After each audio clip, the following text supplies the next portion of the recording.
ফেচবুকত নিজৰ ধৰ্মীয় পৰিচয় লুকাই ছোৱালীক বিয়া কৰোৱা পৰ্যায়লৈকে লৈ যোৱা হয় আৰু শেষত এনেকুৱা এটা পৰিৱেশ কৰি দিয়া হয় যে ছোৱালীজনী ঘূৰি আহিব নোৱাৰে বা ঘূৰি আহিলেও সমাজে গ্ৰহণ নকৰে। এনেকুৱা এটা পৰিৱেশত ছোৱালীজনীয়ে আল্টিমেটলি ধৰ্মও পৰিৱৰ্তন কৰে আৰু সকলোখিনি ত্যাগ কৰে বা আন এটা জীৱনত তেওঁলোক চামিল হৈ পৰে। মই এটাই অনুৰোধ কৰিম যে আমাৰ জীয়ৰীসকলক, ছোৱালীসকলক, মোৰ কন্যাসকলক যে জীৱনটোক ইমান সহজভাৱে ল'ব নালাগে। ফেচবুক বা আন ছ'চিয়েল মাধ্যমৰ জৰিয়তে ইমান সহজতে মানুহৰ লগত বন্ধুত্বও কৰিব নালাগে আৰু এটা ধৰ্মৰ লোকে আন এটা ধৰ্মৰ লোকক বিয়া কৰোৱাৰ আগতে বহুতবাৰ চিন্তা কৰি লোৱাৰ প্ৰয়োজনীয়তা থাকে, কাৰণ আমি দুটা বেলেগ বেলেগ জীৱনধাৰাৰে আমি আৰম্ভ হওঁ। ইছলাম ধৰ্মক বিশ্বাস কৰা লোকে মছজিদত ডাঙৰ দীঘল হয় নামাজ পঢ়ি, আমি দুৰ্গা পূজা, কালী পূজা, সত্ৰ নামঘৰত ডাঙৰ হওঁ। সংস্কৃতিৰ বহুত পাৰ্থক্য থাকে আৰু অকণমান সময়ত এনেকুৱা সিদ্ধান্ত আমি যৌৱনৰ কোনোবা এটা মুহূৰ্তত ল'লেও দীৰ্ঘকালীন ভিত্তিত ই কেতিয়াও বহুত বেছি সফল হয় তেনেকুৱা ধাৰণা নহয়। আগতে আমাৰ অসমত পুৰণা সময়ত যেতিয়া স্পেচিয়েল মেৰেজ এক্টত বিয়া হৈছিল, কোনেও কাৰো ধৰ্ম পৰিৱৰ্তন নকৰিছিল, নিজৰ ধৰ্ম নিজে থাকিছিল, বিয়া কৰিছিল।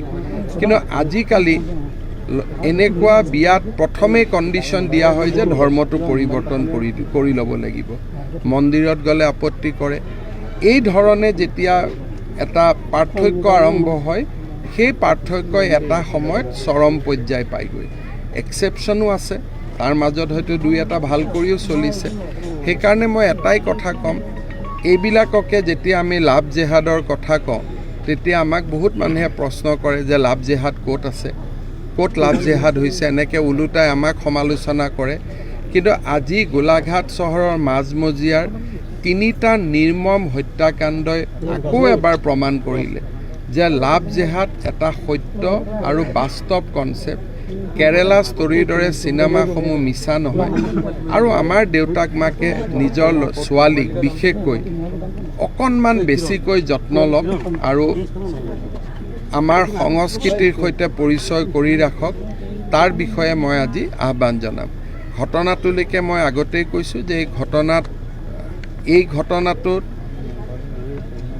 মৃত ব্যক্তিৰ আমি জীৱন উভতাই দিব নোৱাৰোঁ, কিন্তু আমি ঘটনাৰ লগত জড়িত ব্যক্তিজনৰ বিৰুদ্ধে আমি কঠোৰতম শাস্তি দিয়াৰ ব্যৱস্থা কৰিম, তাক লৈ কোনো আমাৰ সন্দেহ নাই। কিন্তু ভৱিষ্যতে যাতে আমাৰ ৰাজ্যখনত এনেকুৱা ঘটনা নহয়, তাৰ বাবে মই সকলোকে চকু ৰাখিবৰ বাবে অনুৰোধ কৰিছোঁ।